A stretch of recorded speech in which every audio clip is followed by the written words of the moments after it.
OklaRoots YouTube channel. In today's tutorial, we're going over May's monthly mystery box with the Bag Making Bee Club. And today we're making, oh, it's so good, guys. Today we're making the Oxbow Tote from Noodlehead Patterns. You guys, this bag is everywhere. Every time I see someone make it, I don't see them just make one.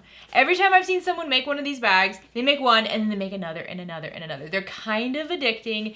It is so stinking cute. Yes, we are quilting it. Yes, it is all bonded nylon and the lining is even nylon. It is such a good box. You don't have to use nylon. You don't have to use vinyl or anything thick. You can definitely use a woven material. I would say this is a beginner-friendly bag. I really would. I think a beginner could definitely do this bag, and it's so stinking cute. So let's quickly go over the bag, and then we'll talk about the box. So you can see this is a generous size bag, and this is the smaller of the two sizes. There are two sizes in the pattern. There's the overnight size, which is bigger than this. If you have the box, you have the material for the standard size. With the standard size, guys, it's a good size bag. It's not a small bag. On the front, we have this beautiful accent pocket detail. It is a slip pocket. If you want to add a magnetic snap to it, you could definitely do that. I would say it is a snug slip pocket, so you really don't have to worry about putting something in there and it falling out. In my opinion, I think you'll be fine without the magnetic snap, but if you want that extra security, go ahead. You can do a magnetic snap or a fashion snap, any type of snap. Even a plastic snap would be fine. On the back, we do not have the pocket, but if you feel like you want to add the pocket on the front and the back, go for it. More pockets, the better, right? We have two handles here that do extend down to the very base of the bag. We have a beautiful accent on the bottom. We also have a crossbody strap to make this a really, really easy bag to carry no matter where you're going. On the top, we have a nice long extended zipper. Open that up. Ba-bam on the inside. We have so much space. Oh my gosh. So we have a very large slip pocket here. You can divide that slip pocket. I don't know if you can see. You can divide this slip pocket into multiple smaller pockets, or you can just leave it as one very large pocket. The pattern does say if you leave it as a larger pocket, you could actually put a small laptop in there, so that tucks in really nicely. This is a quilted bag. I highly recommend you do it. I know it's an extra step. It takes a little bit more time, but guys, it makes the bag. You're gonna be glad you did it. If you don't use foam, if you don't quilt it, you will lose a lot of the structure, and you don't wanna do that. So please, use the foam and quilt it. You're gonna be so happy you did that. So all the material you see here, except for my bag tag on the back, is from May's Bag Making Bee Club mystery box. And it is so good. Guys, the retail value of this box is well over the price of it. It's like over $120 or something in products. It's a really, really good one. Gabby spoiled us this month. I'm just saying, she did. We have the cutest material. This is all bonded nylon. This accent panel here is a bonded nylon. The black is a bonded nylon. And then on the inside, it's like a luxe nylon. I'm gonna put down below, I can't remember if it's luxe light, but it's like a luxe nylon. It's very easy to keep clean. A great usable bag. So I think this would be a great student bag, like a college student, high school student, people who don't really have to carry backpacks anymore, but they still have a lot of things they have to carry all day long. It's just so stinking cute. It's a great also sleepover bag, travel bag. I absolutely love it so much, and I just love the way it feels. So if you've been wanting to get your hand on some of this bonded nylon, try it out. You're gonna love it.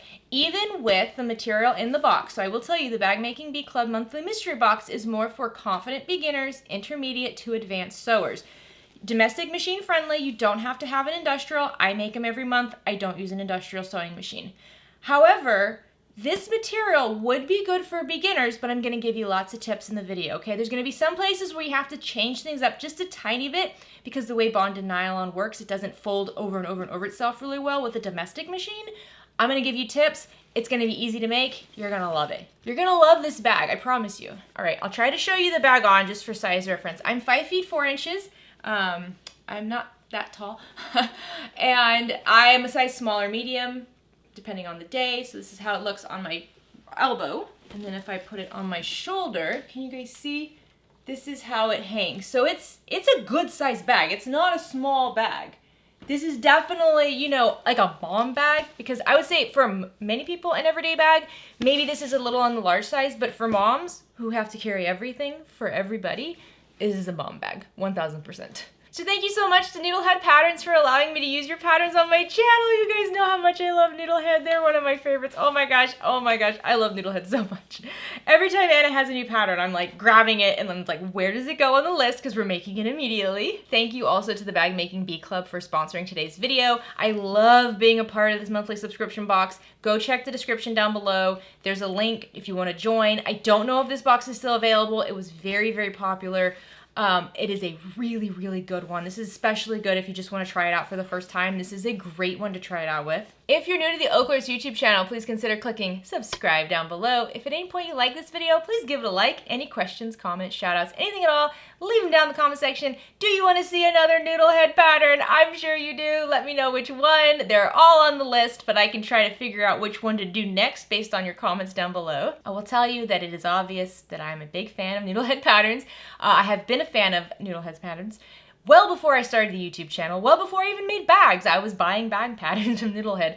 And I will say that they are all written with a beginner in mind. Every single one that I have done could easily be done by a beginner.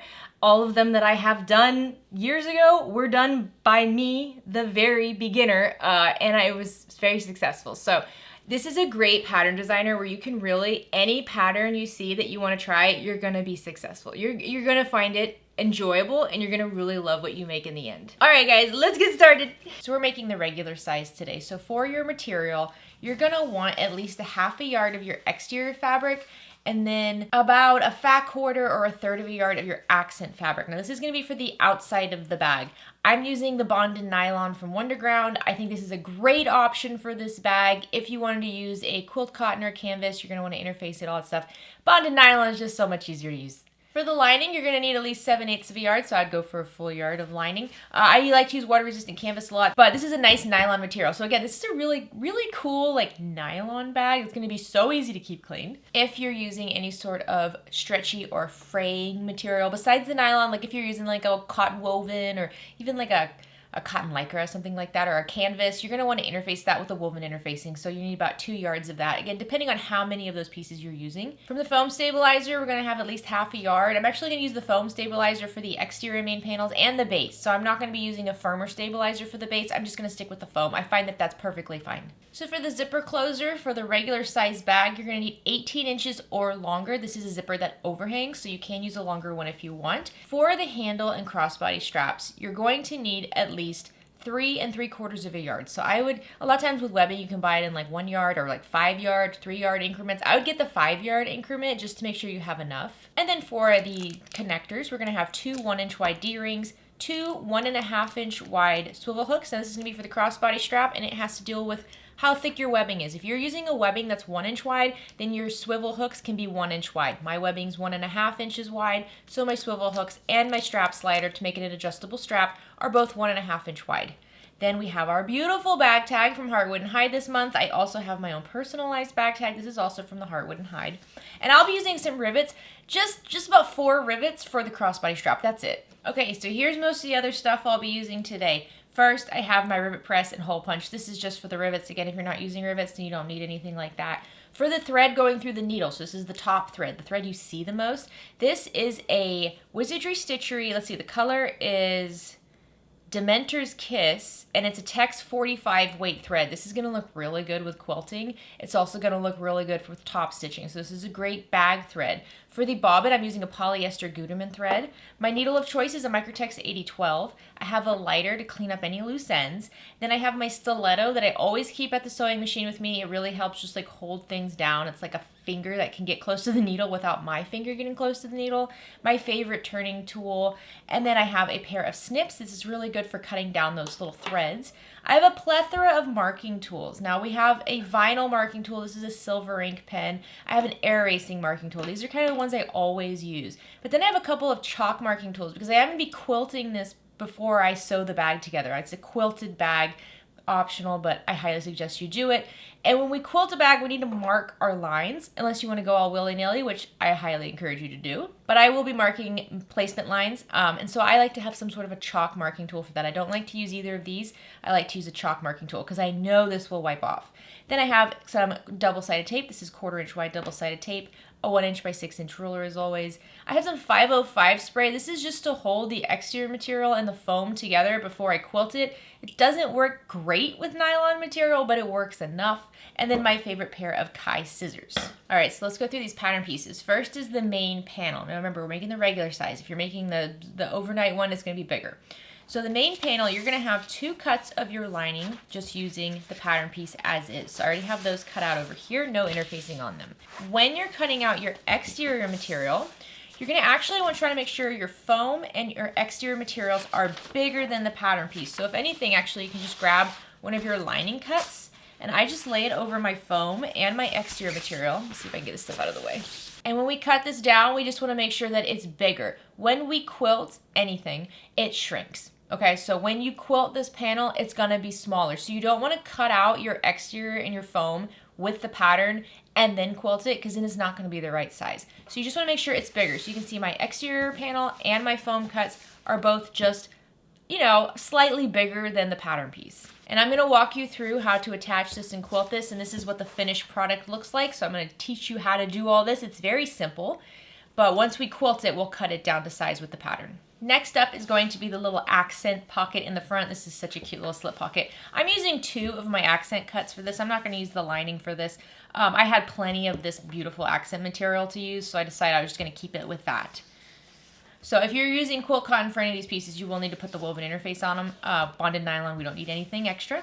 Next, we have the base of the bag. You're gonna have 1 lining cut and then 1 of your exterior cuts. I'm using the accent panel for this. And then I already have it basted to my foam. So I'm not gonna quilt this bottom panel. If I was, then I would again make it bigger, quilt it, cut it down to size. However, I'm leaving it unquilted, so I just basted my accent panel base onto that foam cut. They're both the same size per the pattern, and then that's it. Now I'm done, I can move on. All right, next up is our interior pocket. This is gonna be inside the lining. This is just gonna be a little slip pocket, or actually a pretty large slip pocket. So you're gonna have 2 cuts of lining material for that. And then, let's see over here, this is the zipper end. I'm gonna show you how I like to do zipper ends. I go a little different from the pattern just because it's what's easiest for me to use with this specific material, so I'll show you how to do that. For the strap connector piece, I had to adjust this while I was filming, but for the strap connector piece, you're gonna use the template for it, and you're just gonna make 1 cut. Now this is specifically for the bonded nylon because we're not gonna fold it as many times as the pattern wants us to. So for me, I'm just gonna use 1 cut using the pattern piece, not 2. All right, so the first thing we wanna do is prep our exterior panels. So I've already done this for 1, but you'll do this for both of them. So I have my foam and I have my exterior main panel here. Remember, these are cut larger than the pattern piece. I'm gonna grab my 505 spray. And I'm just gonna spray some of the glue on my foam. Then I'm gonna take my exterior piece and lay it right side up, wrong side down. Yes, you can kind of see the glue marks coming through it. It doesn't stay, it'll dry and go away, don't worry about it. But I'm just gonna kind of push this down like that, smooth it out, get it nice and flat. And then what I like to do is grab a nice long ruler and I just kind of throw it down diagonally along the center. I'm not paying attention to angles or anything like that. And I'm gonna grab a chalk marker and I'm just gonna gently trace along one long edge. So you see now I have this chalk marker here, and I'm gonna do 3-inch spacing. So I'm gonna measure 3 inches to the left, 3 inches to the right, and I'm just gonna separate my diagonal lines so that they're 3 inches apart across this whole panel. I'm just gonna do 1 diagonal first. So I'll do the second cross after I stitch these in place. All right, once you have your lines marked, we're gonna take this to the sewing machine and I'm gonna top stitch. So I'm gonna use a 3.5 millimeter stitch length.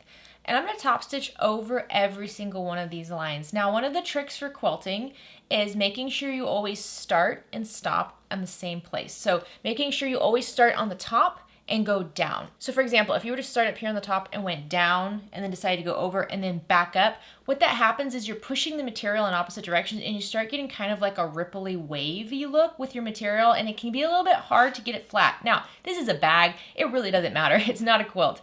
So if that's easier for you, then go for it. However, I, just out of habit, like to start at the top stitch down 1 line, break the thread, go up to the top and do it again. Each time going down each one of these lines, starting and stopping at the top and the bottom. Okay, so here's what it looks like when you have one row done. And if you want to just leave it like this, then go for it. Again, quilting is totally up to you. You do it however you like. But what I like to do now is add some cross sections. So I'm going to take my ruler and I'm going to lay it diagonally the other way. And I'm going to line up one of my cross marks here, one of these like, what is it, horizontal marks, with one of these stitches that I already have. Okay, you just want to make sure that whatever angle you're looking at, like this is my line right here that it extends off both ends, and it is lined up with one of my stitches. So now I'm just going to take my chalk marker and I'm going to mark down the side. And once I have that first mark, I'm now going to take my ruler and I'm going to measure 3 inches away and just make more parallel lines to this first one, each of them 3 inches apart from each other. All right, once you have your other lines marked, same thing, take it to the sewing machine, quilt along those lines. Like I said, I like to use a top stitching stitch, so 3.5 millimeter stitch length. Just going again, starting at the top, working your way to the bottom on each one of these. I do not backstitch at the beginning and the end of these stitches because we are going to trim it down anyways. So I just leave the stitches loose and I have the threads overhanging and I will clean it up later. All right, once it's fully quilted, then you're going to grab your pattern piece and we want to trace this out. So first, just make sure you're going to actually get it all in there. So I'm just going to kind of faux practice. Oh, it needs to go a little bit further to the right. I'm not worried about my quilting being centered or anything. I just don't want to draw this so that it doesn't end up, I don't want it to fall off. So once you have your pattern piece where you want it, I'm gonna use some weights here and I'm just gonna carefully, on the right side of this, I'm gonna trace around the edge of the pattern piece. So don't trace this middle line right here, this center one, because you need to place it on the fold. And this is a silver ink pen and I don't like to risk it being seen in the end. So I'm just gonna trace around my pattern piece. Once you have one side done, flip this over. Line it up with your midpoint marks and trace the other side. All right, so you can see I have my pattern traced on here. Now before I cut this down, to make this easier to sew later, I like to just kind of baste around this. So what I'm gonna do is I'm gonna measure in 1/8 of an inch inside this line and I'm going to baste around all the edges. So using my sewing machine, 1/8 of an inch inside this marked line, base stitch about a 4 to 5 millimeter stitch around all these edges, and that's just gonna hold the quilted panel in place so it doesn't come apart later while I'm working with it. All right, once you have that basted, now you can grab your scissors and cut right along your drawn line. So you're not cutting along the basting stitches, you're cutting on your drawn line for the pattern piece. All right, and that's how you build the exterior panels. Now it's nice and quilted and beautiful and you're just gonna continue on as normal. All right, so you're gonna wanna prep all your materials per the pattern, depending on the material that you're using. I've already shown you pretty much all my prep steps. Like I said, I did just go ahead and baste the foam to the bottom panel here. If you wanna quilt it, go for it. Reinforce it, go for it. Add more stabilizer, go for it, but I'm good with just the foam. On the back side though of this base panel, you will wanna mark in 1/2 of an inch down from the long edges, so 1/2 of an inch in from each long edge, and then also make a little tick mark 1/2 of an inch in from the short edges. This is just gonna be guidance for sewing at a later step. Okay, so let's start with the crossbody strap. You should have a nice long strap here for your crossbody strap. You can be anywhere between 56 inches long or longer. I usually stick with 56 inches. That's usually long enough for me. So the first thing I'm doing, as you can see, is I'm just melting down the raw edges of the webbing because it frays. And we're going to grab the slider, which is this one right here, and with it right side up. This one doesn't have a right side or wrong side, so just up. You're going to slide the raw edge of your webbing up and over that middle bar and down the other side. There we go. I'm going to fold it over about 1/2 of an inch. So just the raw edge is going to be folded over about 1/2 of an inch, and then I'm going to fold it down again about 3/8 of an inch or so. I like to keep it pretty tight to that bar, so that way there's no raw edges over here. I'm going to grab my hole punch, and I'm going to punch 2 holes for my rivets. I am completely eyeballing this.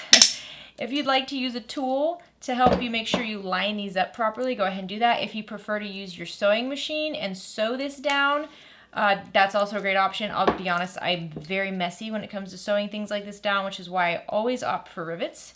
But if that's not something you feel like doing, then sew it down. And rivets are nice because they just kind of snap in place. I will set them in a little bit just in case anything happens and I gotta fix it. I like to wait to set them to the end. So now with the folded over bit facing up, I'm gonna straighten out my webbing, keeping it straight. I'm gonna grab one of my swivel hooks and I'm going to slide it on so the swivel is down, the bar is up. I'm just gonna slide it on like that. keeping my webbing nice and straight, I'm going to pull them together. The raw edge of my webbing is going to slide up where the fold over is on the bottom of that slider, and then up and over that middle bar, and then out the other end just like that. So now when I hold this, I have my swivel hook, my strap slider, and then my raw edge.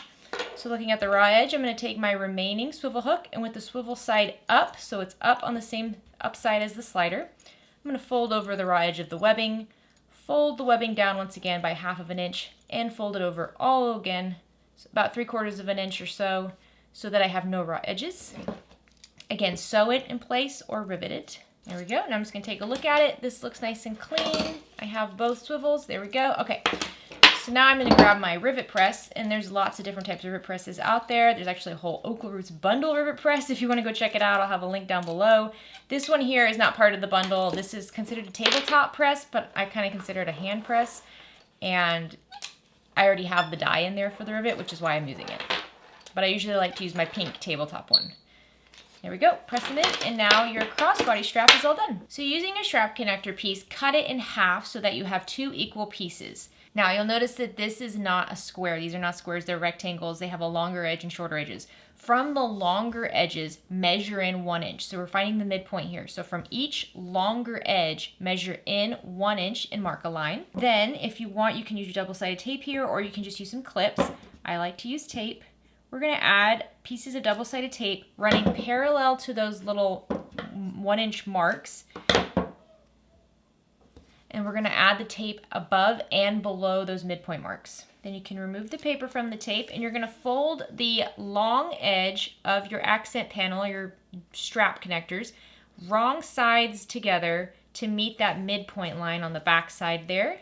Do this for both long edges on both of the strap connectors. And now we're going to leave these like this. We're not actually going to double fold them. And again, that's just because of the material I'm using. I found that when I tried to double fold this using the patterns instructions, it got very bulky with this bonded nylon. So this is perfectly fine to just leave it like this. We're going to take these to the sewing machine now, and with the right side up, we're going to top stitch along both long edges at an 1/8 of an inch seam allowance. So now once you have these top stitched, grab your strap connector and slide it around the straight bar on your D-ring. If you want to use clips here, you can use clips to hold this together. So just slide it and then fold over the D-ring, lining up the short edges. And now we can go to the sewing machine and just baste along these short edges at an 1/8 of an inch seam allowance. All right, these are done. You can set them to the side. So now let's work on our zipper. I already have my zipper pull added to my zipper tape. You can cut your zipper tape down, or you can leave it nice and long. I'm going to melt the edge of the closed end. So I'm going to work on the open end in just a little bit. I'm going to melt the edge of the closed end first. And then I have my zipper tab, and on the wrong side of my zipper tab, I measured 1 inch in from each short edge and marked a line. Now I'm going to grab my double-sided tape, and I'm just going to add some double-sided tape beneath each one of these lines, so closer to the raw short edge on each side here. And what we're doing is we're folding the short edges back by 1/2 of an inch. So with each of these, I'm going to remove the paper and fold it back 1/2 of an inch, just like that. All right, so now I'm going to take some more double-sided tape, and I'm going to add a piece of double-sided tape along the raw edge on the wrong side of my zipper tab here. So this is the edge we did not fold down. I'm going to do this for both sides. And then I'm going to take another small piece of double-sided tape, and I'm going to add it to the back of my zipper. I'm going to remove the paper from the piece on my zipper, and I'm going to lay my zipper right side up over the wrong side of my zipper tab, and I'm going to have it come up by about 1 inch. So I'm just going to center it and tape it down like that, and I'm going to kind of just eyeball this. I'm going to fold the tab down, make sure it completely covers the end. There we go. So you can have the zipper lower. I wouldn't make it go higher because you do want the tab to be able to fold in half when we sew it, but it doesn't have to be all the way in the middle. It can be lower down. So now, what I like to do is I'm going to remove one of these pieces of tape, and I'm going to wrap the tab around the zipper. So you see how I'm just wrapping it around like that? I just find this to be the easiest way for me to sew this on and keep it all straight. I have a hard time sewing things down straight. So there we go. So I wrap it around once, and then I'm going to remove the other piece of paper, and I'm going to wrap this one around the bottom edge of my zipper tape. There we go. So then I have something like that, and it's open over here. That's okay. I have everything folded in though. And then I'm going to fold the entire tab in half to meet the other side, and then I'll use clips here to hold it all together. And now I have a nice clean tab with no raw edges showing, and it's, you know, lined up for the most part. So the back side of this might not look pretty, it might not look precise, but the right side looks great. So now I'm going to go to the sewing machine. I'm going to top stitch along all 4 edges of this folded over tab at 1/8 of an inch seam allowance. All right, so typically I would sew down the open end first and then add the zipper tab so that you could measure it down and add it to the length it needs to be. It's okay if this is on the longer side, so as long as, like I said, it's at least as long as what the instructions say. If it's a little bit longer than that, that's perfectly fine. This is going to overhang anyways. So now looking at the open edge, so the other raw edge, I'm going to grab my lighter and I'm going to melt down the edges there. And then I'm going to measure down 1/2 of an inch from the raw edge of my zipper tape, and I'm just going to make little marks right on the outer edge so they won't be seen in the end. And then I'm going to open up the open end of the zipper tape just like that. And then at that 1/2 inch mark, we're going to pinch the zipper tape on the outer edge so the zipper coils fold up and away from the center, and we're just going to fold them back and clip them just like that. So now you can see the zipper teeth go up and out away from the center. Do the same thing on the other side, pinching and pushing the fold over and clipping in place. And now we're going to go to the sewing machine and we're going to baste along these 2 edges at 1/8 of an inch seam allowance to hold the fold open like that. All right, there we go. Now our zipper is all done and ready to be applied. You can set it to the side. All right, now we're going to make the handles. And if you're like, that's not the color webbing I have in my box. Yeah, I know. I'm going to be honest. I cut my webbing from the box too short. It was like 3 inches. Each one was 3 inches too short. And the handles really are on the shorter side already, so I did not feel comfortable using the shorter cuts, which is why it's always important to measure everything before you cut it. So this is some extra webbing I have from Wonderground Fabrics. This is from a previous month's box. So I'm going to use this purple webbing because I think it'll still look really nice. It looks great with the black, but I think purple will look very nice as well. So as you can see, I'm just melting down the raw edges of my webbing. It's kind of just a habit I have now because I hate fraying. All right, so we're going to do these one at a time. So grab one of your webbings, and if you have a right side, wrong side, make sure it is wrong side up. And then on the wrong side of your webbing for the handle, you're going to measure in 13.5 inches from the raw edges and mark a line. So then grab your clips, and what you're going to do is you're going to fold the handle back, wrong sides together, making sure you know where those marks are. You might have to transfer some of these marks to the front side. Just make sure you're using some sort of an air erasable marker. But we're going to fold the handle in half between those marks, lining up the long edges, wrong sides together. This is going to create that really cool handle feel on your straps. So instead of just being a piece of webbing, it's a nice little firm handle. It's a really easy thing to do, but it adds a lot of character and a lot of usefulness to a bag. So I'm just going from one mark to the next, just like this.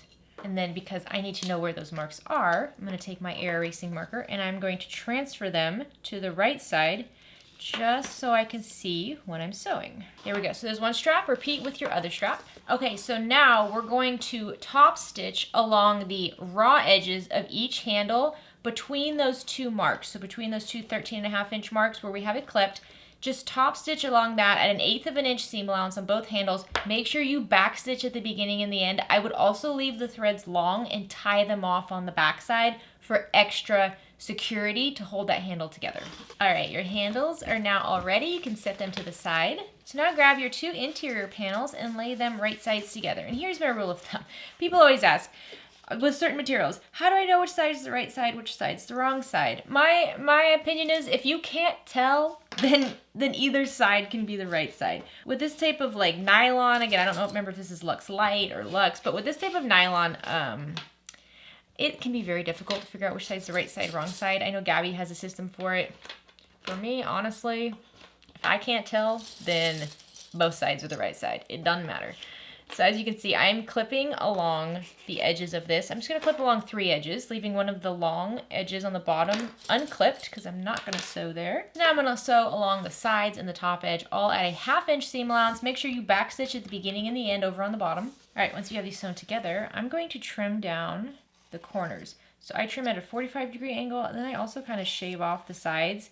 I feel like this gives really good, strong points. Now here's the thing, this nylon material, it does fray a lot. So we're gonna help make sure this doesn't become a problem in just a moment. So you can see I'm just trimming down these corners. I'm gonna trim down the bottom corners as well. Now what do we do with stuff that frays? We burn it, baby. Grab your lighter. I'm just gonna melt the corners where I trimmed. I'm not so concerned about these edges here because we do have that 1/2 inch seam allowance. Nothing's gonna be touching this to make it fray more. So I'm not worried about those. But where I did trim it down close to the thread, I don't want anything to happen to make that fray. So I'm going to just melt down where I cut the corners, just like that. So now you're gonna take your pocket and you're gonna flip it right side out. I'm gonna use my turning tool here to poke out those corners because I like them to be nice and sharp. Just be gentle because even with a metal turning tool, you can still accidentally push it through the seam and then have a hole, which is sad. All right, so you can press this with an iron if you'd like, but I'm just gonna roll it with my fingers and use clips to straighten out the top and side seams. All right, so now it's all clipped in place. And the reason I have everything clipped is to make sure it all stays flat and stays together because I'm gonna do this a little willy-nilly. Again, this is just because of the material I'm using.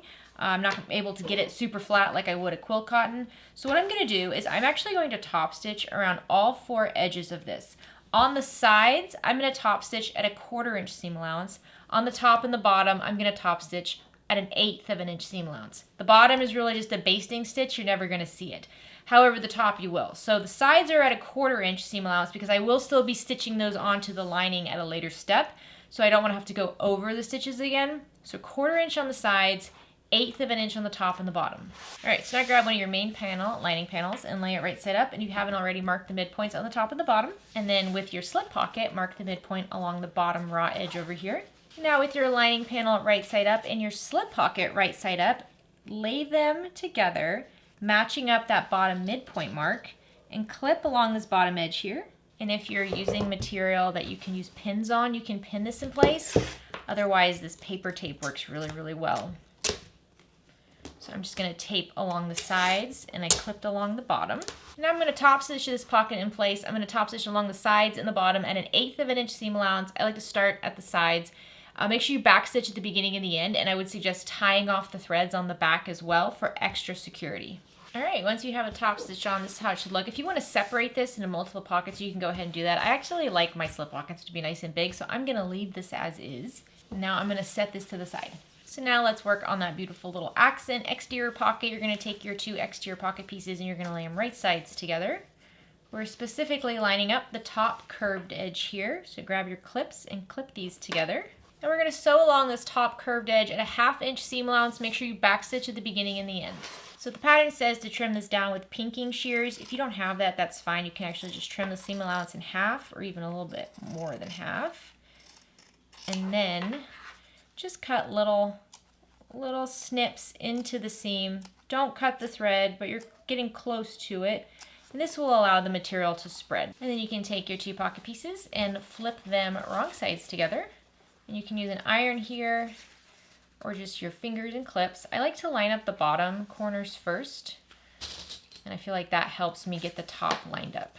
So lining up these bottom corners, clipping those wrong sides together, and then just using my finger to go in and smooth out this top edge. And use clips to hold it in place. Again, if you can use an iron with your material, then go for it.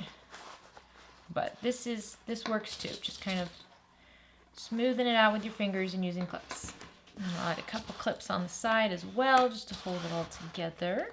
Now I'm gonna go to the sewing machine and I'm gonna top stitch along this top curved edge here at an 1/8 of an inch seam allowance. If you'd like, you can also baste along the sides and the bottom, also at an 1/8 of an inch seam allowance, just to hold this in place. So now grab your front exterior panel, and if you haven't already, mark the midpoints on the top and bottom of this, and then also mark the midpoint on the bottom of your accent panel. And then lay your accent panel, exterior right side up, over the right side of your exterior panel, and line up those midpoint marks on the bottom, and clip this in place to the bottom edge. And then you can once again grab your tape and just tape the sides down. You just want to keep this in place. Again, if you're using quilt cotton or anything like that, you can use pins for this. Now we're gonna go to the sewing machine and we're gonna baste down the sides and the bottom at 1/8 of an inch seam allowance. All right, once you have that in place, now grab your pattern piece. If you don't have these marked already, because you know me, I don't mark these things ahead of time. So grab your pattern piece for the exterior main panel, lay it right side up on the right side here. You're going to see there's a little tick mark down here that says align inner edge of webbing on this mark. So we want to transfer that mark onto our main panel. So just use some sort of fabric pen and make sure it stays in the seam. You're going to have another tick mark on the top here, so do the same thing. Transfer that tick mark onto your main panel, and then take your panel piece and flip it over so it's wrong side up, lining it up on the left side over here. And I already transferred those marks onto the back side of my panel, so I can see them on the back side of my pattern piece. So I'm just going to mark using those ticks as well. So now grab one of your handles, and you want the folded edge to be up, just like this. So we have the kind of raw edges of the handle on the bottom, folded edge up, and you're going to take your bottom left corner of your webbing, and the inner side of the webbing is going to match up with that bottom tick mark over here on the left. Start there, and then follow that inner side of your webbing up, and the inner side of the webbing is going to match up with the top tick mark over here, just like that. So if you need to adjust this to pull it down a little bit, go ahead and do that. Same thing on the other side. Keep your webbing straight. The inner side of the right side of the webbing is going to match up with that bottom tick mark, and then follow it up so the inner edge matches up with the top.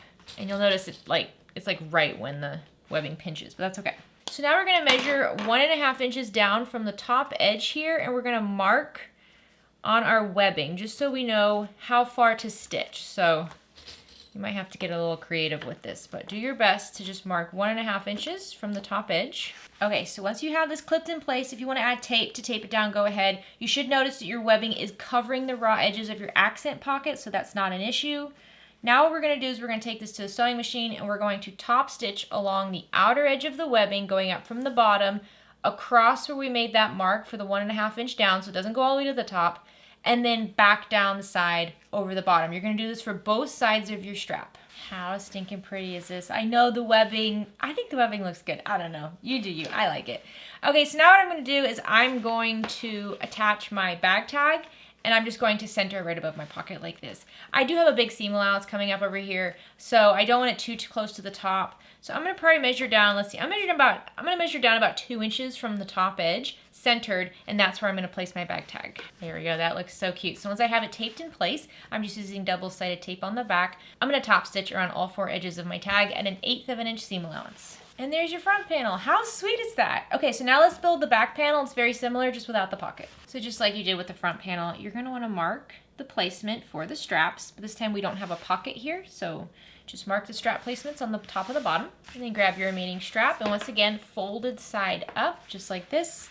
Line up the inner edge of the bottom of your webbing with that inner mark over here on the right, and then the inner mark of your webbing with the inner mark on the top, off on the left side over here. And then keep your strap nice and straight while you do the same thing on the other side. The inner edge is going to match up with these marks.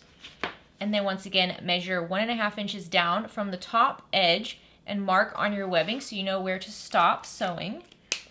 And we're going to top stitch starting at the bottom up along each side of the webbing until we get to that 1.5 inch mark, and then back down.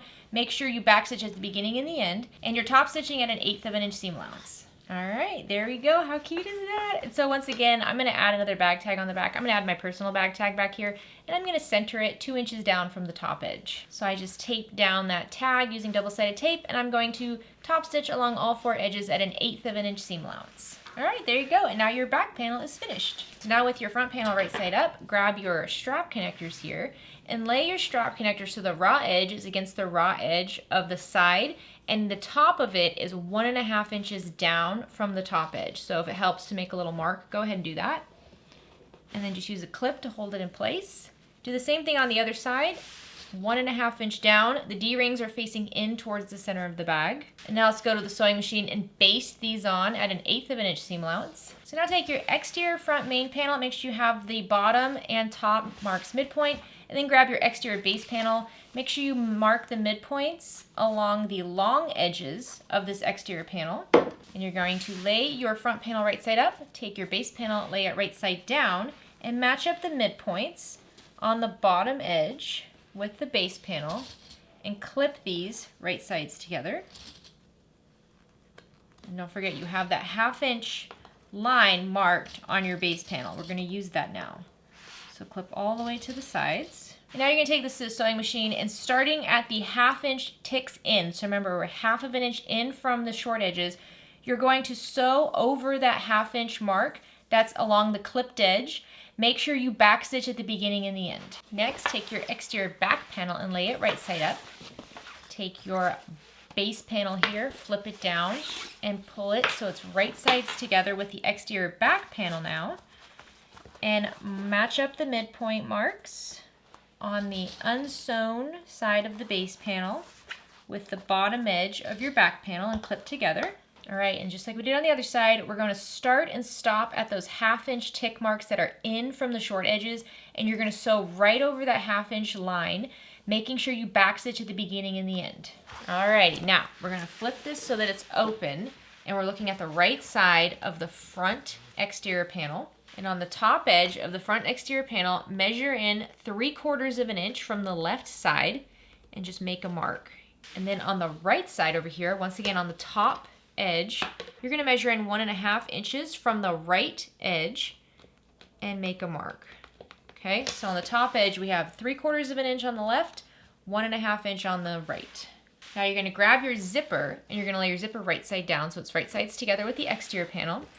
The open end of the zipper, so over here we fold it over, that's going to go on the left here, and you're going to line up the curved bit of the zipper with that 3/4 inch mark, and you're going to clip along the long edge of the zipper all the way over. Once you get to the 1.5 inch mark, you're going to angle your zipper down. Okay, so we don't want this zipper to go all the way into the edge. We're going to sew this zipper on until it gets to that 1.5 inch, and then we're going to pull it down.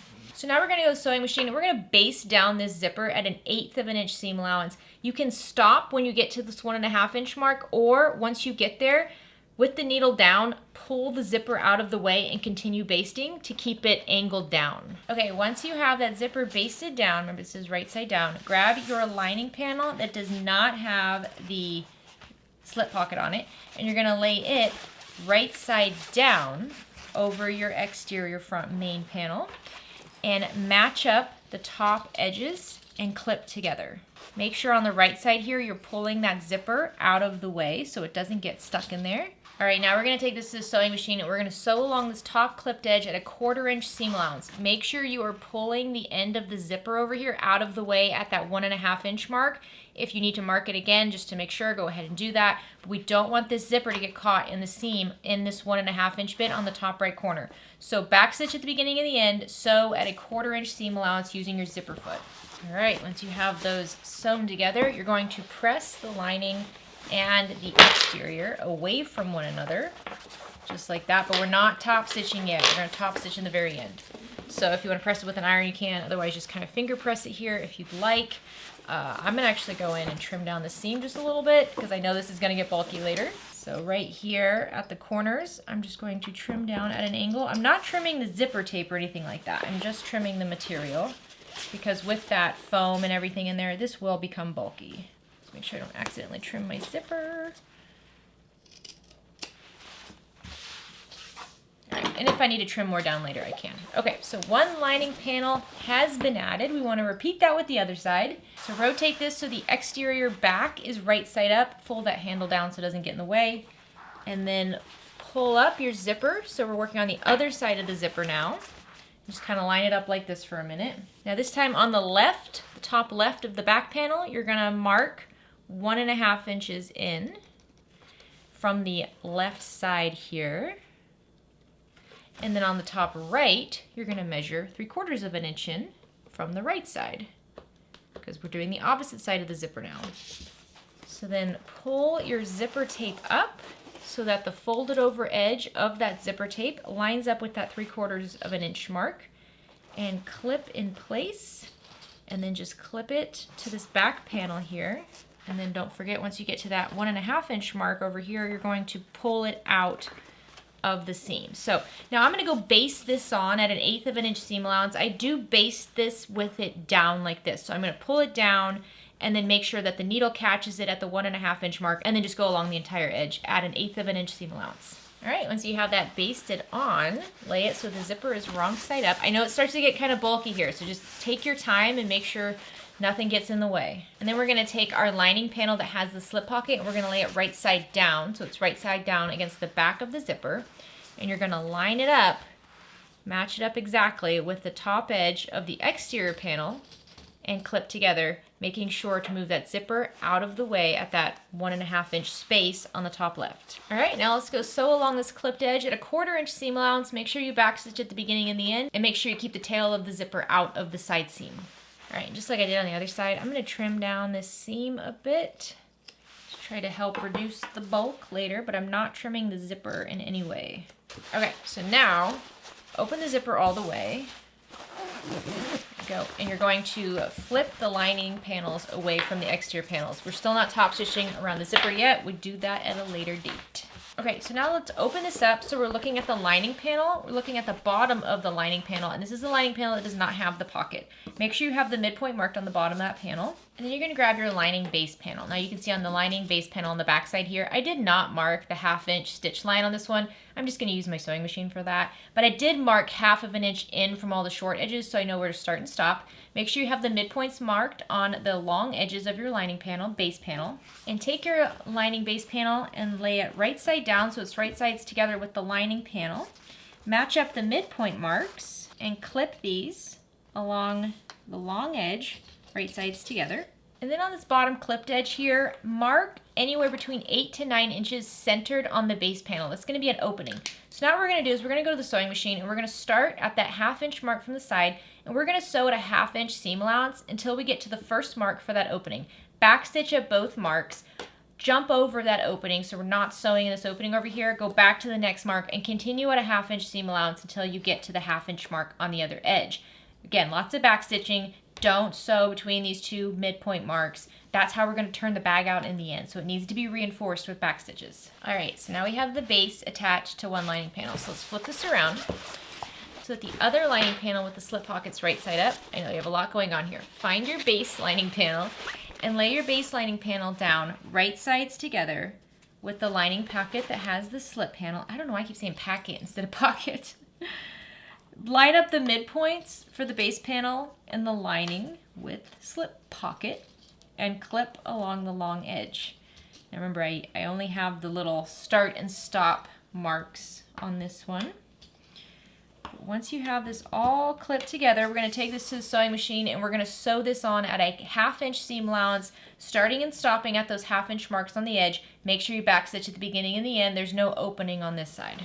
Alrighty, it's a bit of a mess, but we got this. So you're going to separate the exterior and the lining sides. So just pull them apart just like this. Let's start with the exterior side on the top over here. You're going to match up the sides of the exterior panels, starting with these bottom corners here. Use clips and clip these exterior panels right sides together. So I like to start on the bottom corners first, and then I go up to the seam between the exterior and the lining, and then I'll clip in between that. We need these to line up exactly. So I did that side, and now I'm gonna do the other side. I know this is a big bag, so it's hard to get it all in the shot. When you're doing this, make sure your D-ring doesn't slip out into the seam, so push it away. You don't wanna accidentally sew over that. That would be the saddest. All right, once you have the exterior clipped, you're gonna repeat this with the lining side. Again, making sure, I'm gonna move that zipper so it's like in the middle, not too close to the edge, because right now it's on the very end.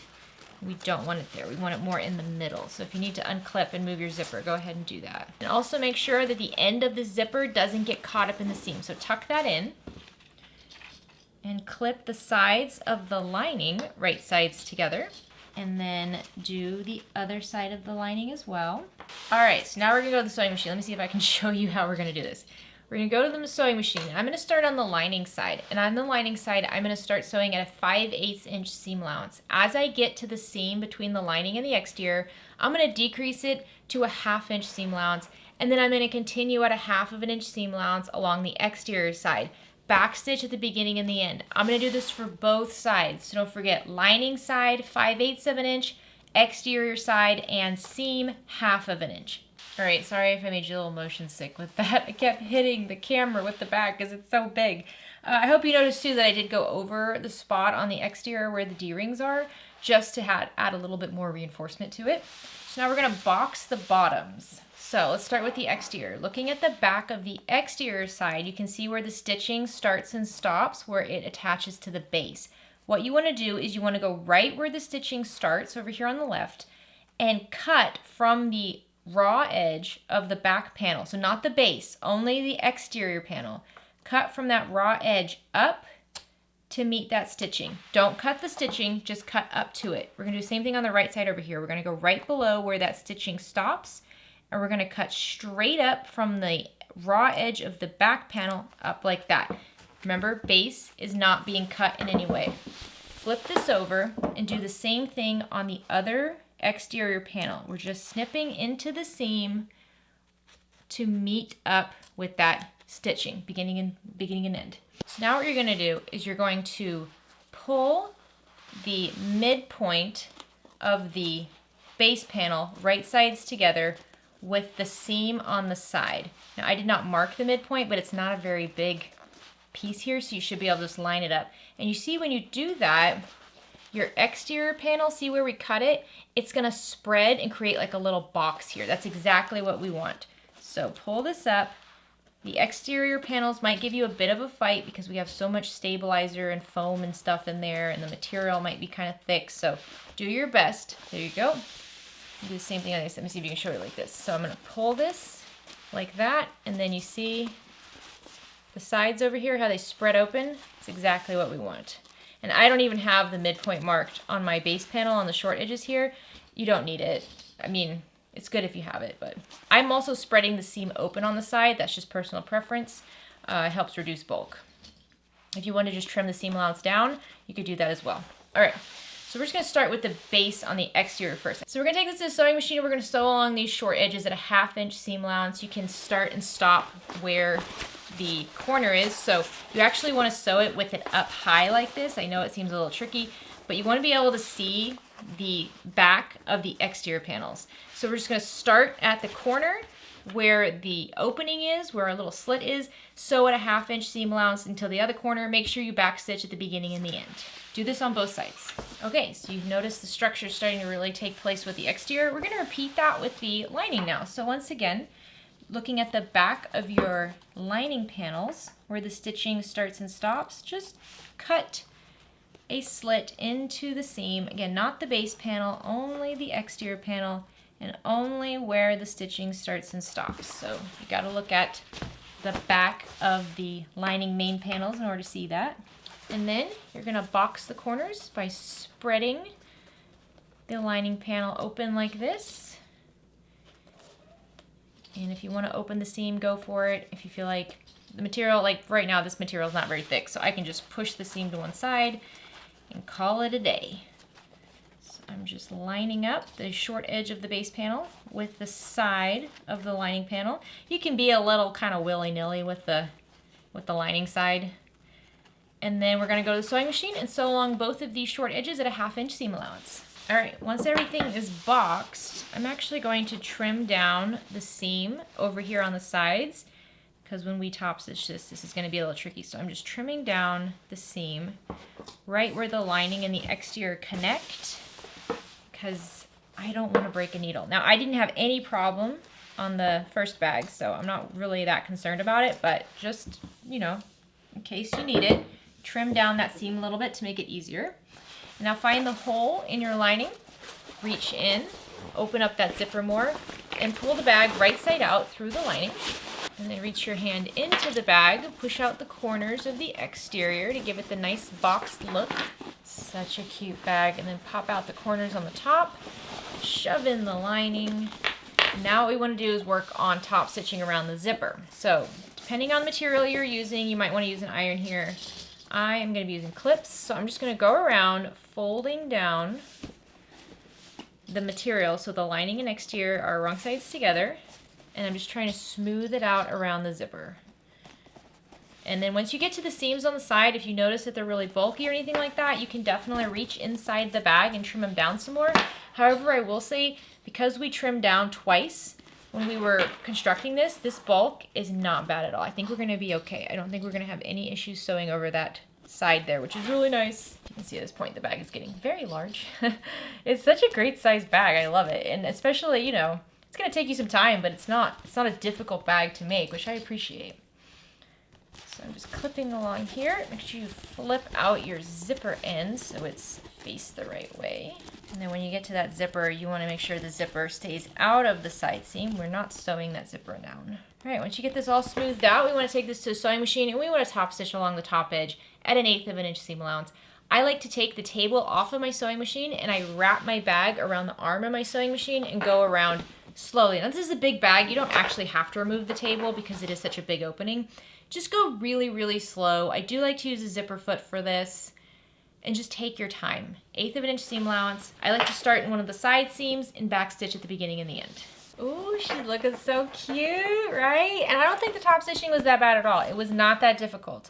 So, I love that. I love an easy top stitch.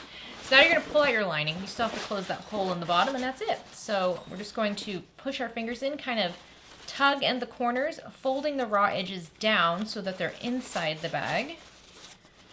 And this doesn't have to be terribly precise, but as you get it folded down, clip along the edge so that the folds are showing and the raw edges and any fraying is just shoved down inside the bag. We don't need it. All right, once you have that clipped, take this to the sewing machine and just top stitch along this clipped edge, closing up the opening, and make sure you back stitch at the beginning and the end.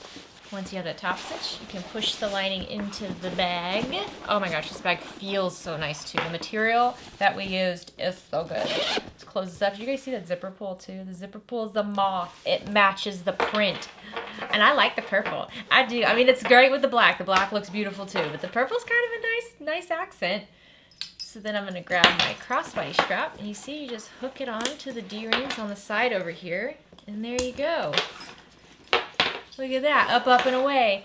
Oh my gosh, I hope you guys love making this bag. It is so much fun. You know, it actually reminds me of Mary Poppins, doesn't it? Oh, I love this bag. I hope you love it. Okay, so you know, it's always fun when I test the pattern out off camera and everything goes perfect. I make 0 mistakes.